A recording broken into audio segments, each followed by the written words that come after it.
మనం ధ్యానం చేస్తూ వస్తున్నామండి. 31వ యోబు గ్రంథము 31వ అధ్యాయంలోనికి రండి. యోబు గ్రంథం 31వ అధ్యాయంలోనికి అందరూ రావాలి, బైబిల్ తెరవాలి. తెరిచి మనము కొన్ని మాటలు మనము ధ్యానం చేద్దాం. 9 నుండి 12 వచనాలు. 9 నుండి 12 వచనాలు నేను చదవనా?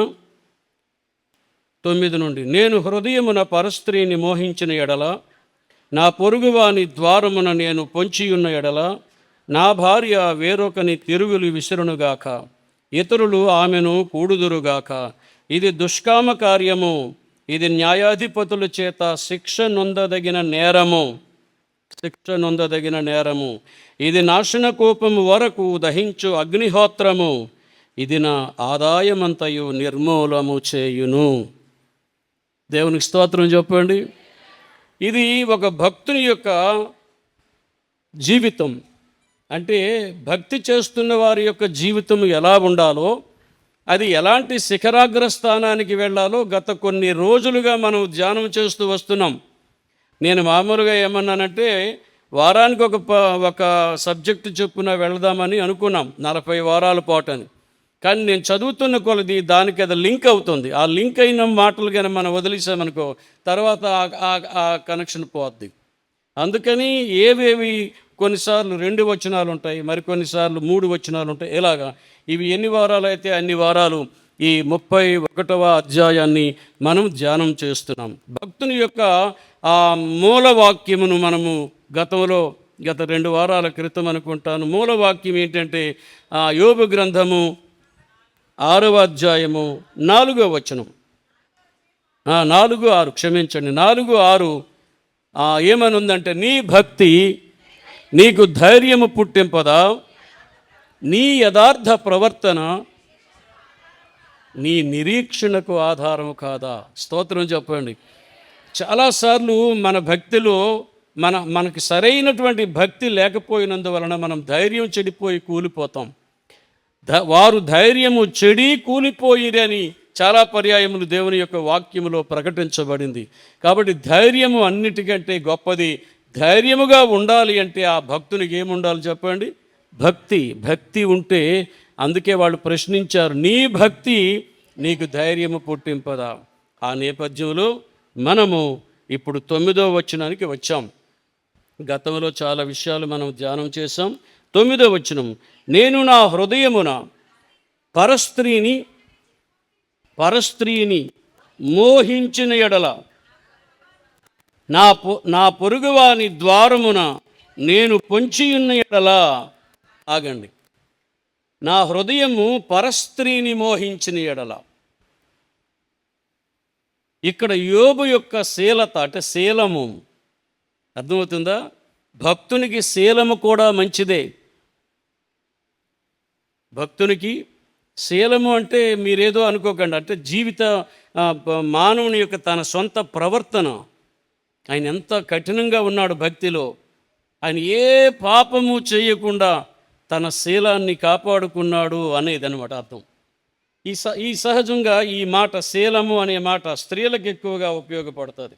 ఇప్పుడు చాలామందికి శీలవతి అనే పేరు ఉంటుంది, కానీ శీలం ఉండదు. శీలం ఉండదంటే దాని అర్థం ఏంటి? జీవితం సరిగా ఉండదు, ప్రవర్తన సరిగా ఉండదు, చెడిపోయినటువంటి స్త్రీ.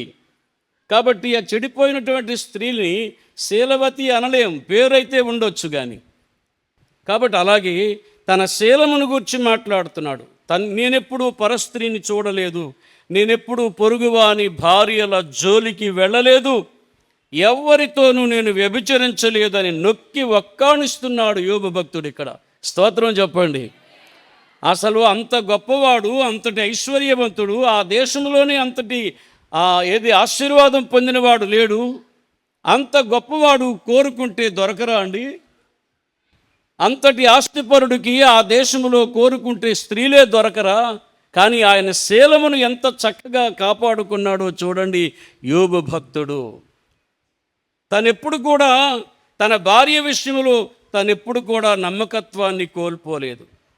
నాకు భార్య ఉంది కదా, నమ్మకత్వాన్ని కోల్పోలేదు.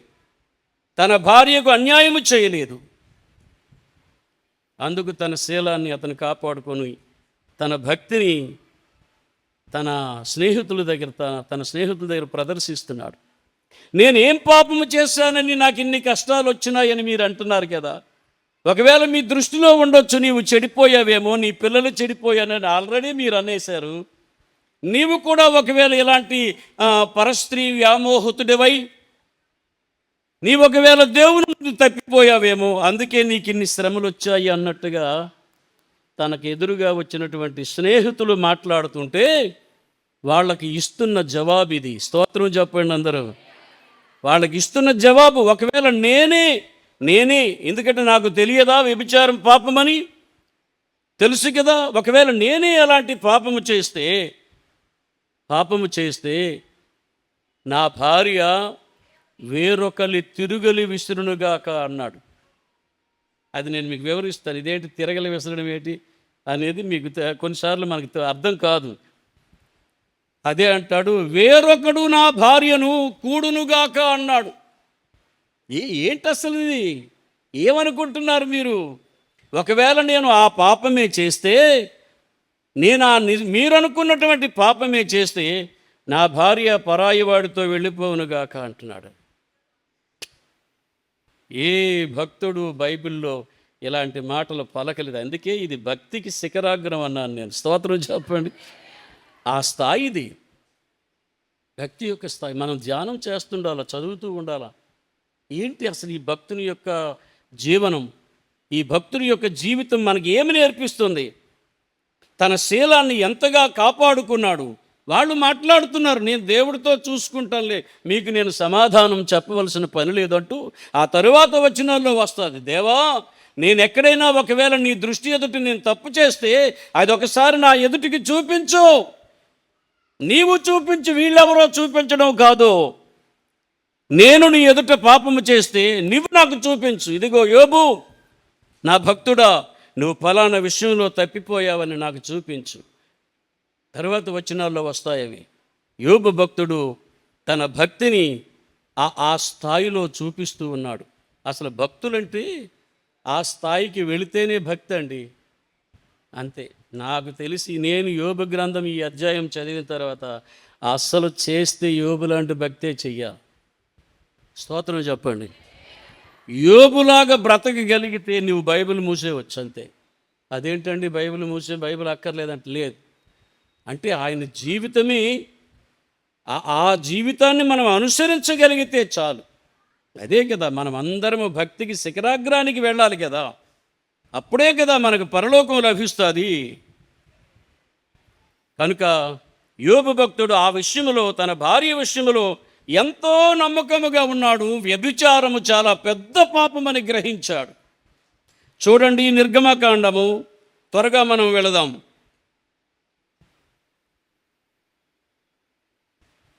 20వ అధ్యాయం 14వ వచనము, మరొకరు లేవియ కాండము 20వ అధ్యాయం 10వ వచనము, మరొకరు కొరింథీయులకు వ్రాసిన పత్రిక 1 కొరింథీ 6:9, హెబ్రీయులకు వ్రాసిన పత్రిక 13:4 చదవగలరా? నిర్గమ 20:14 చదవండి.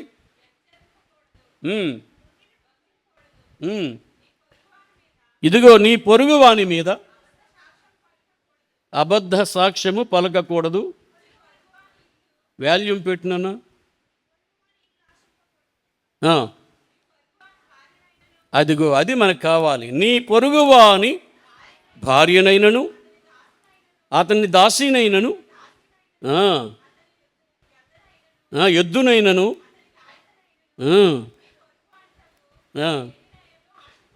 దేవునికి స్తోత్రము కలుగునుగాక ఆశింపకూడదు. పొరుగువాని భార్యను నీవు ఆశింపకూడదనేది ధర్మశాస్త్రములో విధించబడిన ఒక ఆజ్ఞ. యోబు భక్తుడు తెలుసుకున్నాడు దేవునికి ఏది ఇష్టము ఏది ఇష్టము కాదు అని తెలుసుకొని, ఇదిగో ఇదంటే దేవునికి ఇష్టం ఉండదు. ఏదంటే పొరుగువాని భార్యను ఆశించడము దేవునికి ఇష్టం ఉండదు, అది వ్యభిచార పాపము. కాబట్టి అంత ధైర్యంగా చెబుతున్నాడు, నేనెక్కడ చేశానయ్యా, నేనెక్కడ అలాంటి పాడు పని చేశాను, నాకు అది నచ్చదు కదా అంటున్నాడు. మరొకరు చదవండి, లేవి 20:10. ఒకరైనా పరుని భార్యతో వ్యభిచరించిన వానికి అనగా తన పొరుగువాని భార్యతో వ్యభిచరించిన వానికి మరణ శిక్ష విధింపవలెను. అవతల పాపము చేసినటువంటి స్త్రీని వ్యభిచారి అన్నాడు. పొరుగువాని భార్యతో నువ్వు పాపము చేసినట్లయితే వారికి ఏం చేయమన్నాడు? లాంగ్ ప్రెస్ చేయమ్మా.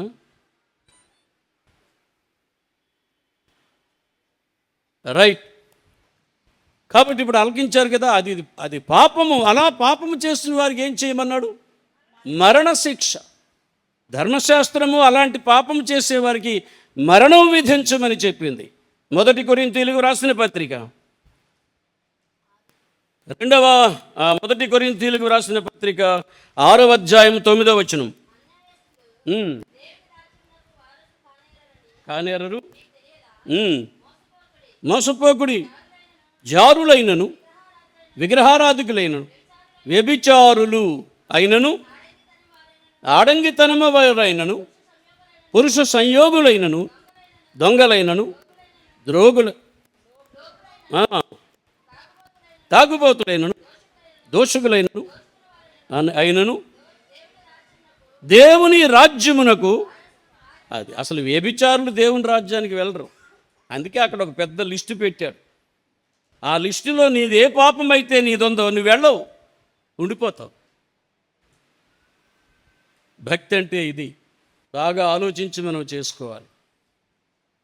అందుకే వివాహము అన్ని విషయములలో చూడండి. హెబ్రీయులకు రాసిన పత్రిక 14:13-4 చదవండి. హెబ్రీయులకు రాసిన పత్రిక 13వ అధ్యాయం 4వ వచనం. వివాహము అన్ని విషయములలో, ఒకవేళ లోకములో ఎన్ని విషయాలైనా ఉండని, అన్ని విషయములలో ఘనమైనది గాను. చాలాసార్లు పెళ్లి కార్డులో వివాహం అన్ని విషయంలో ఘనమైనది అని ఆపేస్తారు. ఆపకూడదు, అది పూర్తిగా రాయాలి. రాస్తే అందుకు నేను ఎప్పుడు ఆ సెంటెన్స్ రాయను. ఎవరికైనా పెళ్లి కార్డు రాస్తే యేసును ఆయన శిష్యులను ఆ వివాహమునకు పిలువబడిరి అంటాను. యోహాను సువార్త 2:2లో ఉంటుంది ఆ మాట. యేసుక్రీస్తు వారు ఆయన శిష్యులు ఆ వివాహమునకు పిలువబడిరి. నువ్వు బంధువులకు పిలుస్తావో, స్నేహితులకు పిలుస్తావో, ఇంకా లోకంలో ఉన్న వారికి అందరికి పిలుస్తావో లేదో మానేయి, పిలకపోయినా మానేయి. కానీ నీ ఇంట ఒక వివాహం జరిగింది అంటే ఖచ్చితంగా నువ్వు యేసు ప్రభువా ఈ వివాహానికి ముందుగా మీరు రండి అని మీరు ఆయన ఆహ్వానించాలి. అప్పుడు అక్కడ మేలు జరుగుతుంది. యేసు ప్రభు వారు వివాహంలోకి వస్తే ఏం జరుగుతుందండి? మరి అక్కడ ఏమైంది? ద్రాక్షారసం అయిపోయింది. వెంటనే నీళ్లు తెమ్మన్నాడు. ఆ నీళ్లను యేసు ప్రభు వారు ద్రాక్షారసంగా మార్చేశాడు. స్తోత్రము కలుగునుగాక. ఆయన ఉన్న స్థలములో లోటు ఉండదు మనకి. అందుకే నేను ఎప్పుడు చెప్తాను, ఎప్పుడు ప్రార్థన చేసినా, ఎవరికి పెళ్ళికి ప్రార్థన చేసినా, ప్రభువా మీరు రండి, మీరు ఉండండి. ఎన్నో వందలు, నాకైతే లెక్కలేదు, ఎన్ని వందల పెళ్ళిళ్ళు చేశాను. పెళ్ళి అనేది చాలా గొప్పది జీవితంలో. అంటే ఇది పెళ్లి ప్రసంగం కాదు, కానీ ఆ పాన్పు ఎలాగ ఉండాలంట అంటే వివాహం అన్ని విషయంలో ఘనమైనది అని వదిలేయడానికి వీల్లేదు. పాన్పు, వారు కలిసి జీవించే విధానం అంత పవిత్రంగా చూడాలి వివాహ వ్యవస్థను. పురుషుడు భార్యతో తప్ప, భార్య తన పురుషునితో తప్ప వేరొకరిని ఆశించడం నేరము. ధర్మశాస్త్రం ప్రకారం అయితే మరణశిక్ష. పెళ్ళి అయిన వారు జాగ్రత్త పడండి, పెళ్ళి కొనేవారు కూడా, చేసుకోబోతున్న వారు కూడా జాగ్రత్త పడండి. అందుకు నేనెందుకు అలా చేస్తాను? అలాగైతే నేను భక్తుడిని ఎందుకు అవుతాను? ఒకవేళ అదే జరిగితే ఎందుకంటే స్త్రీ వలలో పడినటువంటి వారు ఎవ్వరూ బాగుపడలేదు ఇంతవరకు. దేవునికి స్తోత్రం చెప్పండి. స్త్రీ వలలో పడినవాడు ఇంతవరకు ఎవడు బాగుపడలేదు. ఇది నేను చెప్తున్న వాక్యం కాదు. నేనేమి స్త్రీల ద్వేషిని కాదు. నాకు ఆడపిల్లలు అంటే చాలా ఇష్టం, ముందుగానే చెప్తాను. ఎందుకంటే నా ప్రసంగాలు మీరు వింటే నీకు తెలుస్తుంది, లేకపోతే మీకేం తెలియదు. ఆడపిల్లలు అంటే నాకు చాలా ఇష్టం. వద్దనుకుంటారు కానీ లేదు, కావాలి. ఆడపిల్లలు సమాజానికి కావాలి. ఇప్పుడు ఈ పాపము విషయంలో ఎంతమంది పడిపోయారో తెలుసా? సంసోన్ అని ఒక ఆయన ఉన్నాడు మీకు బైబిల్లో. ఎందుకు ఈ యోబు భక్తుడు ఆ ఛాయలకు వెళ్ళలేదో తెలుసునా? ఆ పాపానికి వెళ్ళలేదు, ఆ పాపానికి అసలు ముట్టలేదు, అది తలంచుకోలేదు. ఎందుకంటే దాని వల ఆ ఉరి సామాన్యమైనది కాదు. వేశ్య వలలో పడిన వానికి మరణము తప్పదు. భక్తులు ఎవ్వరు భక్తులుగా కొంతకాలం బ్రతికారు, చివరకు వేశ్యాలోలులై చనిపోయారు. సంసోను అని ఒక ఆయన ఉన్నాడు, చూడండి న్యాయాధిపతులు 16వ అధ్యాయం 1-2 వచనాలు. త్వరగా, ఎందుకంటే 12:30కే మనం ముగించేయాలి. 10 నిమిషాలే ఉంది, త్వరగా చూడండి. మీరు చదవకపోతే నేను కంటిన్యూషన్ అయిపోతున్నాయి, ఇక్కడ మీ ఇష్టం. బయట చల్లగా ఉంది అనుకుంటున్నారు ఏమో, కానీ మేము 9:30కే స్టార్ట్ చేసినాం, మీరే రారు. ఇదిగో 11:30 వరకు ఇంకో వస్తూనే ఉన్నారు. చదువు. సంసోను గాజాకు వెళ్ళి వేశ్యను ఒక దానిని చూశాడట, ఆమె యుద్ధకు చేరెను.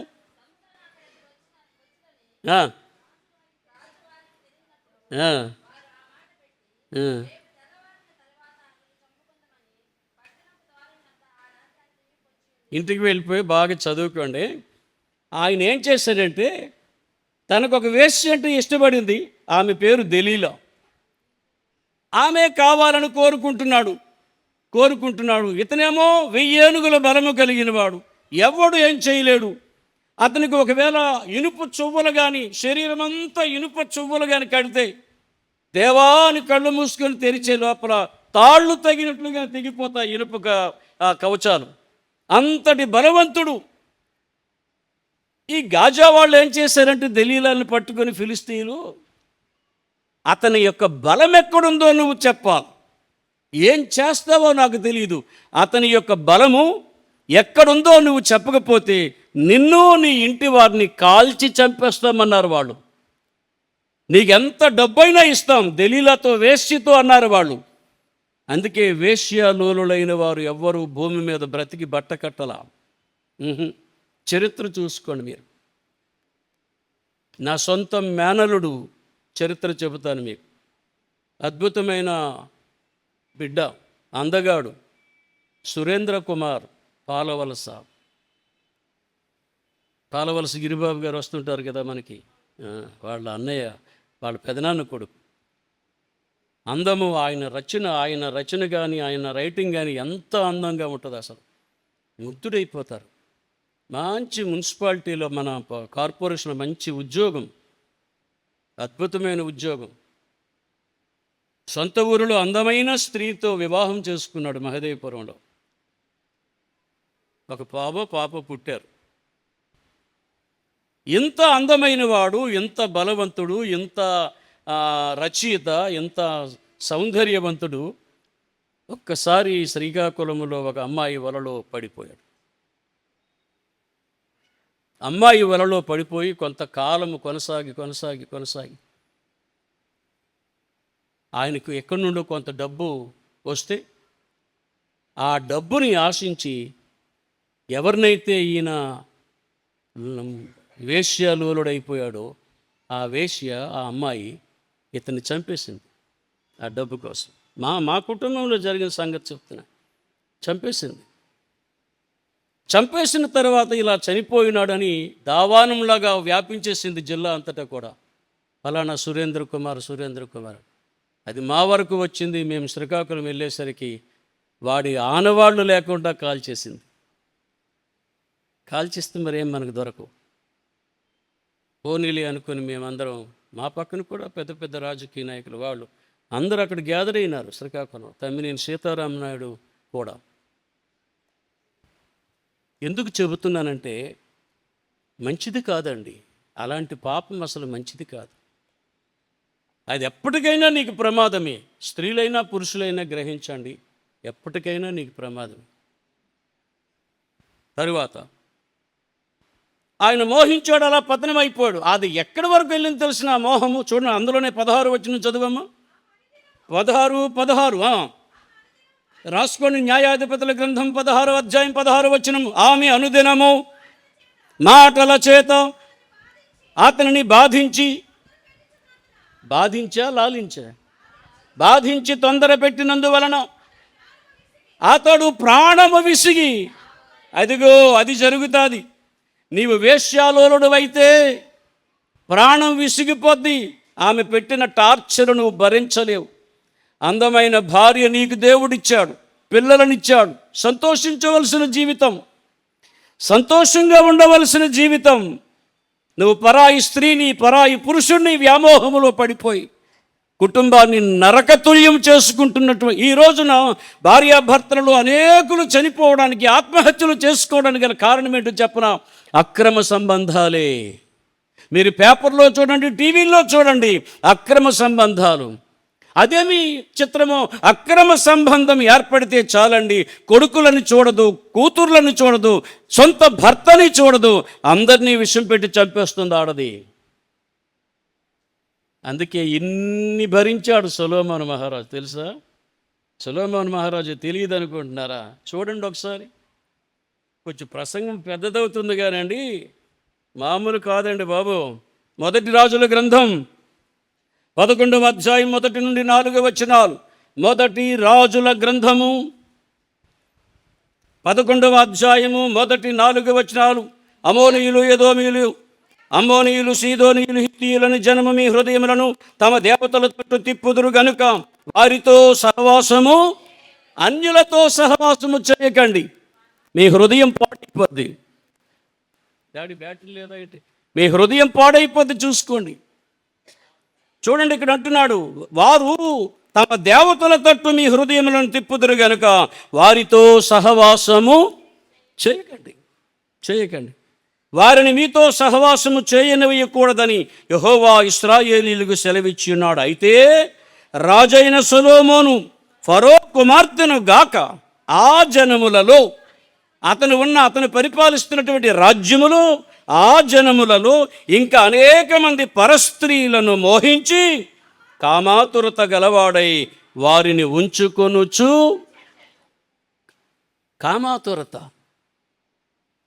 కామాతురానాం నభయం న లజ్జ అని ఒక సామెత ఉంది. కామము ఉండేవాడికి లజ్జ, సిగ్గు, లజ్జ, బిడియము ఇవేవి ఉండవాట. అతనికి ఇవేవి లేవు. లేకపోయినందువల్ల ఏమయ్యాడు తెలిసిన?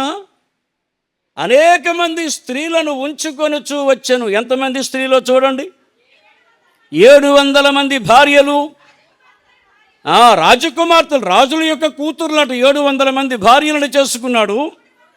300 మంది ఉంపుడు గత్తెలు. మొత్తం ఎంత అయినారు? అదే అండి, అది అసలు సంగతి. ఇంతమంది భార్యలు, ఇంతమంది ఉంపుడు గత్తెలతో ఉంటే చివరికి వృద్ధాప్యమందు సొలొమోను జీవితం ఏమైందో మీకు తెలుసా? చూడండి ఒక మాట. వృద్ధాప్యమందు ఏమైందో తెలుసా? ఎంత బాధపడిపోతున్నాడో, ఎంత ఆవేదన పడుతున్నాడో. అతని హృదయమును దేవతల తట్టు తిప్పేశారట. అతని హృదయాన్ని ఆ అన్య స్త్రీలు తమ దేవతల తట్టు తిప్పివేశారు. అంతవరకు ఎంతో భక్తితో ఉన్నటువంటి సొలొమోను మహారాజు ఒక్కసారిగా అన్య దేవతలను ఆరాధించడం మొదలెట్టాడు. దేవుడికి ఇష్టమా అది? చెప్పండి, ఇష్టమా? ఇష్టం లేదు. దేవుని కృపకు అపాత్రుడుగా ఎంచబడ్డాడంతే.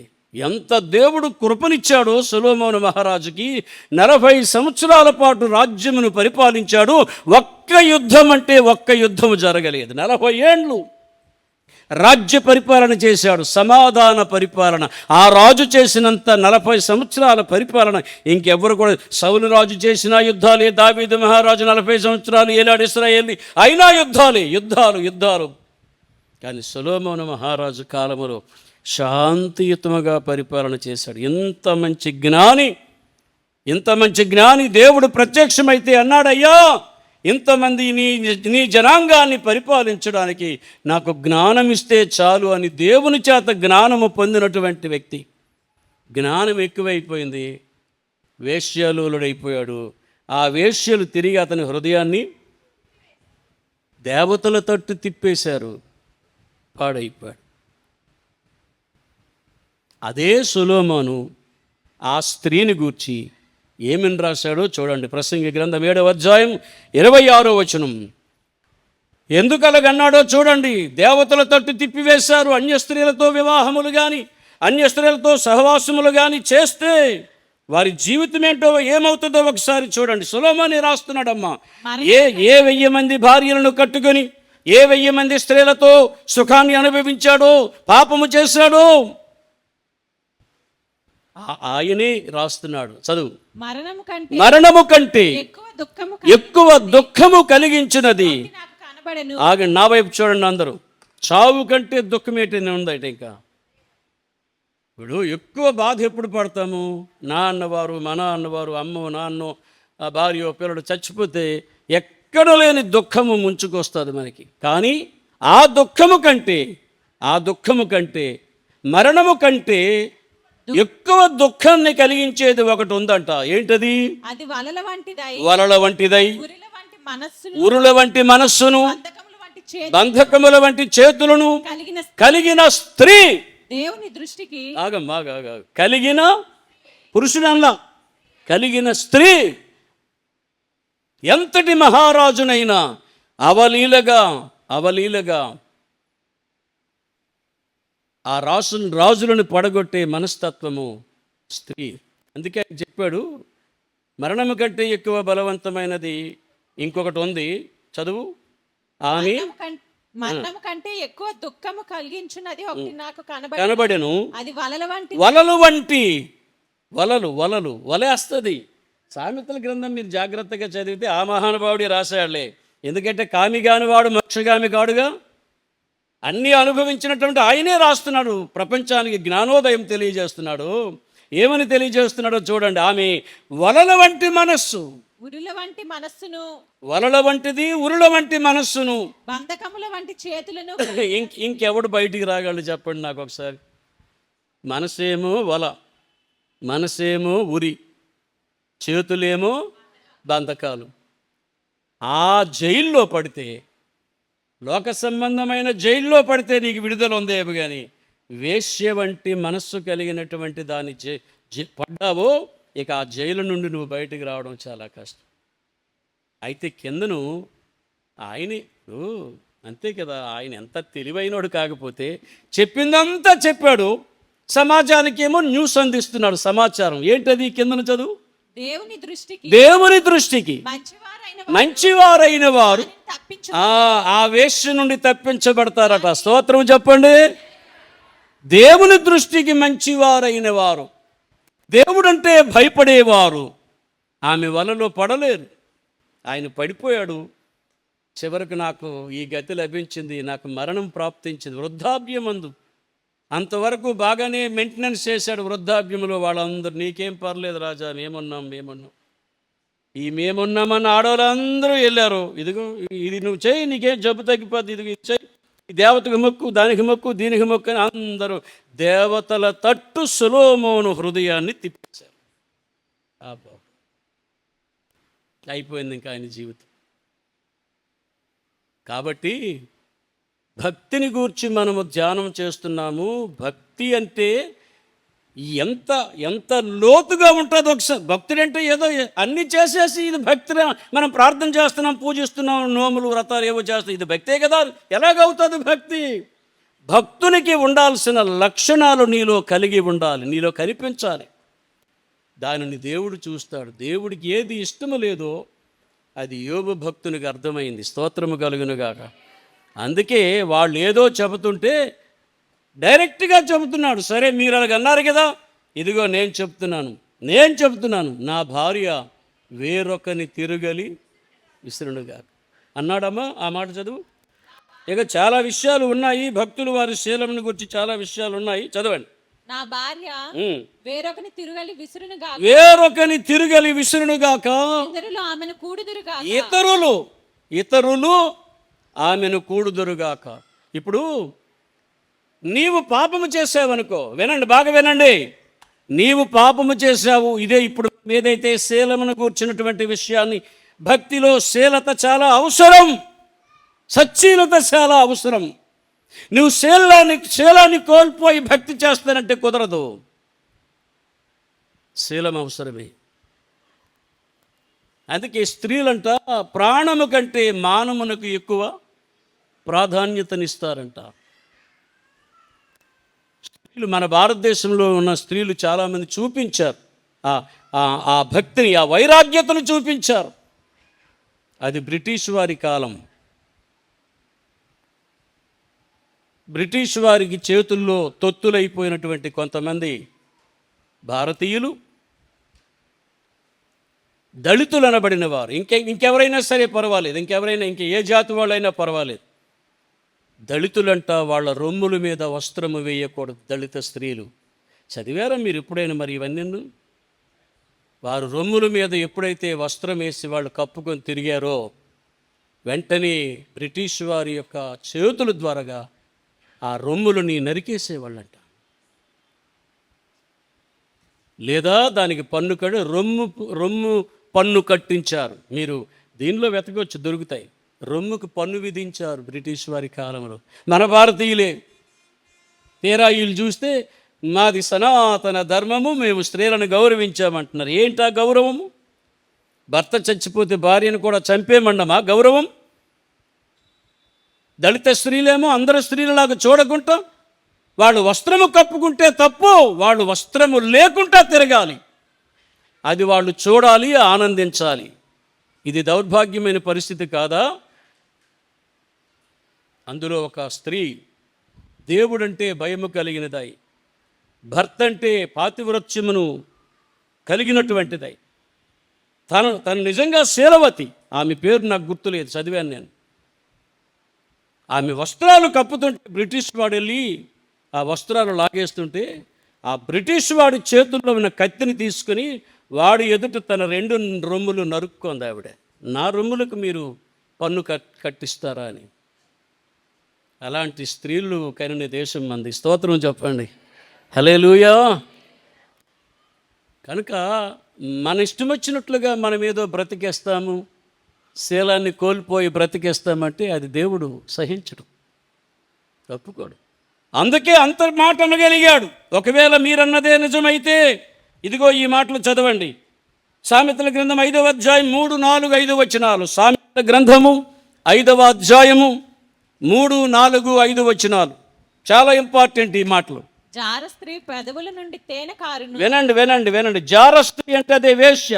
ఆమె పెదవుల నుండి తేనె కారును. దాని నోటి మాటలు నూనె కంటెను నునుపైనవి. ఎవరి మాటలమ్మ ఇవి? జార. అంటే ఇవన్నీ పురుషుల గురించి రాస్తున్నాడా, స్త్రీల గురించి రాస్తున్నాడా? అంటే అందుకే నేను ఎందుకు అడుగుతున్నానంటే, స్త్రీలు అంటే ఇతగాడికి ద్వేషమేమో, ఎప్పుడు స్త్రీల మీద పడతాడని మీరు అనుకోకూడదు. స్త్రీల వల్లే సమాజానికి చేటు. మీరేమైనా అనుకోండి, నాకు ఇంటికి వెళ్ళాక తిట్టుకోండి, ఎందుకన్నయ్యా మా మీద పడ్డామని అనుకోండి, ఏమైనా చెయ్యండి. నేను రెఫరెన్సులు లేకుండా మీకేం చెప్పడం లేదు. నా ఆయాసమంతా మీ మీద కుమ్మరించడానికి నేను రెఫరెన్సులు లేకుండా నేనేం చెప్పట్లేదు కదా. చదువు 3వ వచనం. జార స్త్రీ పెదవుల నుండి తేనె అంటే మాటలు అన్నమాట, మాటలు తేనె వంటి మాటలు ఆమె పెదవుల నుండి కారుతుంది. దాని నోటి మాటలు నూనె కంటెను నునుపు. అంత నున్నగా ఉంటాయి ఆ మాట. దాని వలన కలుగు ఫలము అంటే ఆ వేశ్యలతో ఎవడైతే తిరుగుతాడు, ఆ నూనె వంటి మాటలకు ఎవడైతే పడిపోతాడో, ఆ తేనె వంటి మాటలకు ఎవడైతే లోనుడైపోతాడో, దాని ఫలితం ఏంటో చెప్పండి. అదమ్మా, మీరు ఎప్పుడైనా ముసిని పండు చూసారా? నేను చూశాను. మా ఊర్లో ఒక ఆమెకు ఆంటీ, చాలా పెద్ద ఆవిడ, 50 సంవత్సరాలకు పైన ఉంటాయి. ఆమెకి బాడీ అంతా పెద్ద పెద్ద మచ్చలు వచ్చే సలితమని ఏదో అంటారు మన జిల్లాలో, దాని పేరు అంతేనమ్మా? అమ్మ పూర్వీకులు చెప్పండి, సలితమేనా? ఆ సలితం అనేది లేచిపోయింది ముఖమంతా, పెద్ద ఇంత మచ్చలు మొత్తం శిరస్సు నుండి కింద వరకు కూడా. ఆమెను అరటాకుల మీద పడుకుని పెట్టేశారు. అప్పుడు మా నాన్నగారు ఉండేవాడు. ఫలానా వాడికి తండ్రిరా రేయ్ అన్నాడు మా నాన్న. ఊరంతా ఒక్కసారి ఏంటి పరిస్థితి, ఎక్కడా లేదు ఇంతవరకు, మన ఊరిలో ఇలాంటి వ్యాధి ఎవరికీ రాలేదు.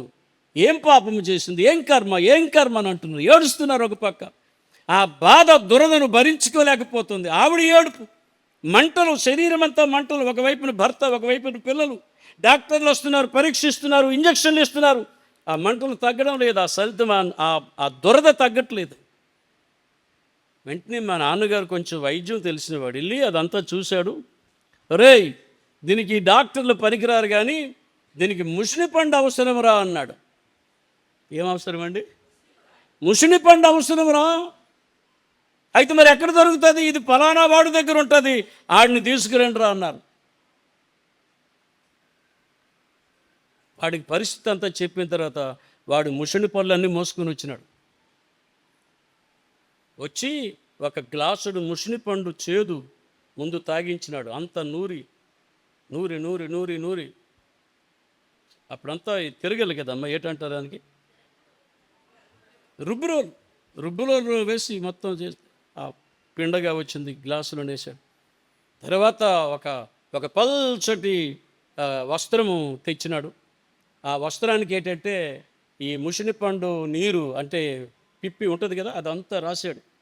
పెద్ద వస్త్రం ఆమెకు చుట్టేసి వెళ్ళిపోయాడు. తగ్గిపోద్దులే, రేపటి గేటు ఉండదు అన్నాడు అంతే. అది వేసిన 15 నిమిషాలకు ఆమె హాయిగా నిద్రపెట్టేసిందండి. అంతవరకు మంటలు దురదలని ఏడుస్తున్నటువంటి ఆమె హాయిగా నిద్రపోయింది. దాని పేరేంటో తెలుసా? అది శరీరము లోనికి వెళ్ళినా, పొట్ట లోపలికి వెళ్ళిన విషం. అంటే ముసిని పండంత చేదు. ఆ జీవితం చేదైపోద్ది, భరించలేనంత చేదవుతుంది. సహజంగా మన జీవితాలలో నేలవేముని గొప్ప చేదుగా భావిస్తాం, తిప్పతీగను మంచి చేదుగా భావిస్తాం. తిప్పతీగ కంటే, నేలవేము కంటే ముసిని పండు చేదైనది. అది కడుపులోకి వెళితే లోపల ఉన్న ఏ పురుగు బతకడానికి వీల్లేదు. ఏ ఏమంటారు వ్యాధులు ఉండడానికి వీలు లేదు. ఈ గజ్జి, తామర, ఇంకా రకరకాలు ఉంటాయి. అస్సలు ఎందుకు పోల్చాడు ఈ పండుతోనంటే, ఒరే బాబు, ఆ ముసిని పండు ఎంత చేదో ఆ వేశ్య వలలో పడితే నీ జీవితం కూడా ఇలా చేదుగా మారిపోద్ది. నా భార్య వేరొకని తిరుగలి విసురునుగాక, వేరొకటి పంచకి వెళ్ళిపోవునుగాక. నేను కంక్లూజన్ చేస్తున్నాను, వినండి. ఆ మాట ఎందుకు అనుకున్నాడంటే అది న్యాయం. ఆ భక్తుడే అంటాడు, ఒక మాట చదవండి, 31లోనికి రండి. అదే న్యాయం అండి. ఒకవేళ అలాంటి పాపము నువ్వు చేస్తే ఏది న్యాయం అనుకుంటున్నావు? యోబు 31వ అధ్యాయము, నేను విత్తిన దాన్ని వేరొకడు భుజించు, నా హృదయం పరస్తులే వేరొకడు విసురునుగాక. అది దుష్కామ కార్యము. చెప్పండి 11వ వచనం. అది దుష్కామ కార్యము, అది న్యాయాధిపతుల చేత శిక్ష నొందిన నేరం. దేవునికి స్తోత్రం చెప్పండి. న్యాయాధిపతి దగ్గరికి వెళితే వేశ్యగా తిరిగిన వాడికి, వ్యభిచారికి శిక్ష విధించేనంతటి నేరము వ్యభిచారం. ఏమి శిక్షో తెలుసునా? అంటే యోబు అనుకుంటూ, నాకు అలాంటి శిక్ష, దేవుడికి ఏది ఇష్టమో, ఏది న్యాయమైనదో ఆ న్యాయపు శిక్ష దేవుడు నాకు విధించునుగాక. నేనే ఒకవేళ పరస్త్రీ మోహితుడనైతే, నేనే ఒకవేళ పరస్త్రీని వ్యామోహం చేసి నేను వారి వైపు తిరిగి చూస్తే, నా భార్య వేరొకటి పంచకి చేరిపోద్ది. సవాల్ కాదా అండి ఇది? సవాల్ కాదా?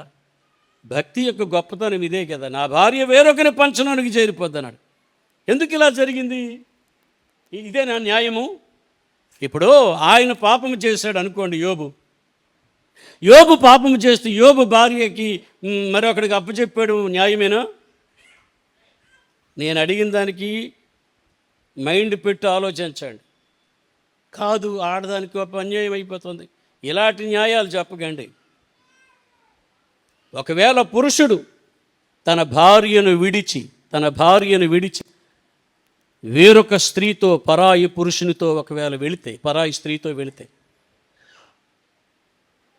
తన భార్యను దేవుడు ఇంకొకరికి అప్పచెప్పాలా? ఇది న్యాయమా, అన్యాయమా? ఇప్పుడు మీకు అర్థం కావట్లేదు. పురుషుడు తప్పు చేసినాడండి, మీ ఆయన తప్పు చేయనాడు, మీ ఆయన్ని వదిలేసి నిన్ను ఇంకొకరికి అంటూ చెప్తాడట ఏంటి దేవుడు? తప్పు చేసింది ఎవరు? మాట్లాడంటారా? ఎవరు? పురుషుడు, భర్త. శిక్ష ఎవరికి వేస్తున్నాడు? న్యాయమేంది ఇది?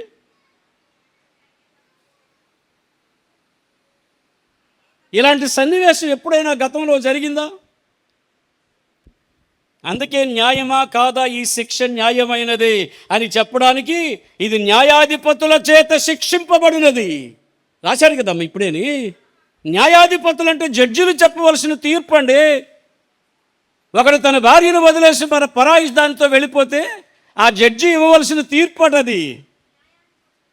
న్యాయాధిపతుల చేత శిక్ష నొందదగినంత పాపము, నేరము, వ్యభిచారం. నేను ముగించక ముందు ఫైనల్గా చెప్తాను, ఇలాంటిది ఎప్పుడైనా జరిగిందా అని అడుగుతున్నాను. మీరు విశ్వాసులే కదా, బైబిల్ వాక్యాన్ని చదివినారు కదా, కొన్ని గత జన్మలోని, గత జీవితంలోనికి వెళ్ళండి, గత పుస్తకాలలోనికి వెళ్ళండి. మోషే ధర్మశాస్త్రంలో ఏం చెప్పాడు? వ్యభిచారం నేరమని చెప్పాడు. చదివాముగా నిర్గమకాండము. రాళ్ల చేత కొట్టి చంపబడాలా, రైట్? ఇప్పుడు రాళ్ల చేత కొట్టి చంపడం లేదు, ఇంకోటికి అప్పచెప్పేస్తున్నాడు దేవుడు. రాయ్, నీవు పాపము చేస్తే నీ కనుల ఎదుటని నీ భార్య వేరొకటితో వెళ్ళిపోద్ది అని తన భక్తిని సవాల్ చేస్తున్నాడు. స్నేహితుల దగ్గర దేవునితో సవాల్ చేస్తున్నాడు. ఒకవేళ నేను అలాంటి పాపం ఏదైనా చేస్తే, దేవా నాకు చూపించు, నాకు చూపించు. నువ్వు వేసిన శిక్షకు, నువ్వు న్యాయవంతుడివి కదా, నువ్వు జడ్జివి కదా, ఇక జడ్జి విధించే శిక్ష ఏంటి? నా భార్య వేరొకనితో వెళ్ళడమే శిక్ష. నా కనుల ఎదుట, తన కనుల ఎదుట ఒక రాజు విషయంలో అలా జరిగింది. అందుకే నేను అడుగుతున్నాను, గతంలో ఎక్కడైనా జరిగిందా అని. దావీదు చేసినటువంటి పాపమునకు దేవుడు విధించిన శిక్ష. నాతాను భార్యను తెచ్చుకున్నాడు, వేరొకటిదే కదా, వేరొకటి భార్యనుతో, నాతాను కాదు, ఊరియా భార్యను తెచ్చుకుని పాపము చేసినటువంటి దావీదు దగ్గరికి, అప్పటికి ఆమె తెచ్చుకున్నటువంటి ఆమె గర్భవతి అయింది, ఇంకా బిడ్డల్ని కంటుంది, పరిస్థితులన్నీ అవుతున్నాయి. దావీదుకు కూడా పెద్దగా ఏం పట్టించుకోలేదు, మర్చిపోయాడేమో మరి. నేను రాజుని కదా, ఎవడికి తెలుస్తుందిలే, తెలిస్తే మాత్రం ఎవడు నా ఎదుటిగా వచ్చి మాట్లాడాలనుకున్నాడేమో, ఎవడికి అంత ధైర్యం ఉందనుకున్నాడేమో నేను ఈ దేశానికి రాజుని. కానీ ఆ రాజులకు రాజాక ఆయన ఉన్నాడు, ఆయన ఆరాధించే దేవుడు. ఆయనేమో నాతాను అనే ప్రవక్తకి పంపి, నువ్వు దావీదు దగ్గరికి వెళ్ళబ్బాయి అన్నాడు. దావీదు ఘోరమైన పాపము చేశాడు. తక్షణమే నువ్వు వెళ్ళాలి, తక్షణమే నువ్వు వెళ్ళాలి. అలాంటి పాపము చేసి ఇశ్రాయేలీయులు దేవునికి అవమానము తెచ్చాడు, ఇశ్రాయేలు ప్రజలకు అవమానము తెచ్చాడు. ఆ దావీదు దగ్గరికి వెళ్ళి ఆ విషయమేదో తేల్చుకురా అన్నాడు. ప్రవక్త వచ్చాడు దావీదు దగ్గరికి. నువ్వు చాలా విద్రోహమైనటువంటి కార్యము చేశావు. అందుకే భక్తుడు అంటున్నాడు, అది దుష్కామ కార్యము. చెప్పండి, ఏ కార్యం? చేయకూడని నేరం అది, చేయకూడని పాపం అది. ఆ వ్యభిచార పాపములో నువ్వు పడిపోయావు, చేశావు అని అక్కడికి వెళ్ళావు. కథ అంతా, మంచి చెడ్లు అంతా చెప్పినాడు. అప్పుడు దేవుడు అతనికి చెబుతున్నాడు ప్రవక్త ద్వారా, అదంతా అయిపోయిందిలే, మరి ఇంకా అవన్నీ వద్దు, మనకి వెళ్ళలేము. ఎందుకంటే అసలు ఇదే అలాంటిదన్నమాట. ఇప్పుడు 5:3 చదివారు కదా, 4 చదవండి. సామెతల గ్రంథం 5వ అధ్యాయం 4వ వచనం.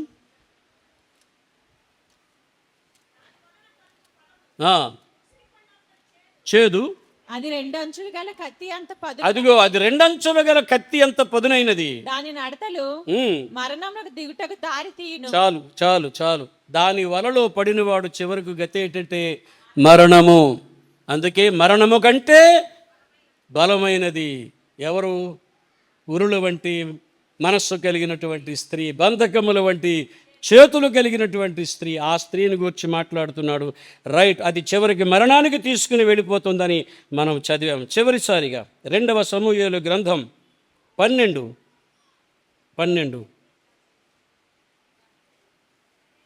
దేవుని న్యాయం ఏంటి ఇలాంటి పాపం చేస్తే? ఇక్కడ రాస్తున్నాడు చూడండి.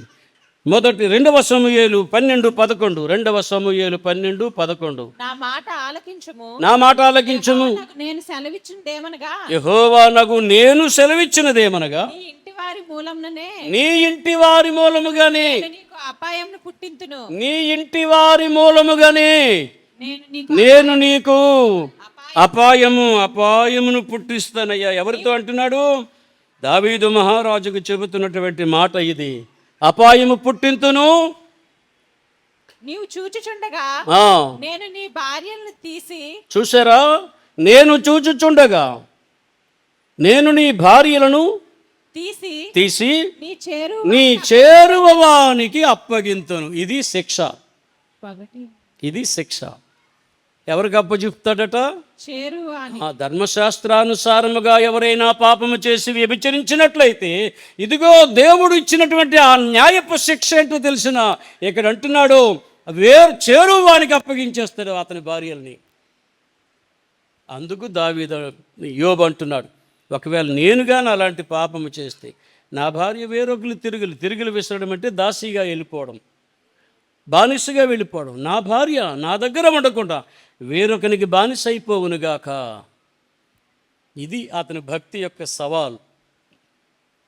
భార్యను ఎందుకు బలి చెయ్యాలి అని అనుకుంటారు మీరు, కానీ చేసిన వాని యొక్క పాపానికి శిక్ష భార్య ద్వారాగానే విధిస్తాడు ఆయన. నీవు చూస్తుండగా, దావీదుకి ఏం చెప్పాడు? నువ్వు చూస్తుండగా నీ భార్యలను తీసి నీ చేరువానికి అప్పగిస్తాను.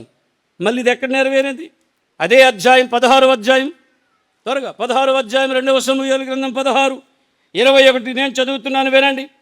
అహీతోపెలు నీ తండ్రి చేత ఇంటికి కావలి ఉంచబడిన ఉపపత్నుల యొద్దకు నీవు పోయిన ఎడల నీ తండ్రికి అసహ్యుడవై ఇశ్రాయేలీయులందరూ తెలుసుకుందరు, అప్పుడు నీ పక్షమున ఉన్న వారందరూ ధైర్యం తెచ్చుకుందరని చెప్పారు. కాబట్టి మేడ మీద వారు అబషలోముకు గుడారము వేయగా ఇశ్రాయేలీలందరికీ తెలియనట్లుగా అతడు తన తండ్రి ఉపపత్నులను కూడాను అందరూ చూస్తుండగా, దావీదు నీవు చేసినటువంటి ఆ ఒక్క పాపము అందరూ చూస్తుండగా నీ భార్యలు నీ ఉపపత్నులు వేరొకరికి చేరువవుతారు. అదే న్యాయం, అదే శిక్ష. అందుకే నాకు ఇలాంటి శిక్ష ఎందుకు వస్తుంది, నేను ఇప్పుడు అలాంటి పాపం చేయలేదని మనవి చేస్తున్నాడు స్నేహితులకి. స్తోత్రము కలుగునుగా. అందుకే మొదటి వచనంలో ఏముంది? నేను నా కన్నులతో నిబంధన చేసుకుంటుని నేను కన్యను ఎలాగు చూతును. 31:1 ప్రార్థన చేసుకుందాం. దయగల మా తండ్రి, మీకు వందనాలు, స్తోత్రాలు, కృతజ్ఞతలు చెల్లిస్తున్నాను. కృప చూపండి. మీరిచ్చిన వాక్యమును బట్టి మీకు స్తుతులు చెల్లిస్తున్నాం. సహాయం చేసి దీవించండి. యేసునామమున ప్రార్థిస్తున్నాం తండ్రి, ఆమేన్. అందరం లేచి నిలబడదాం.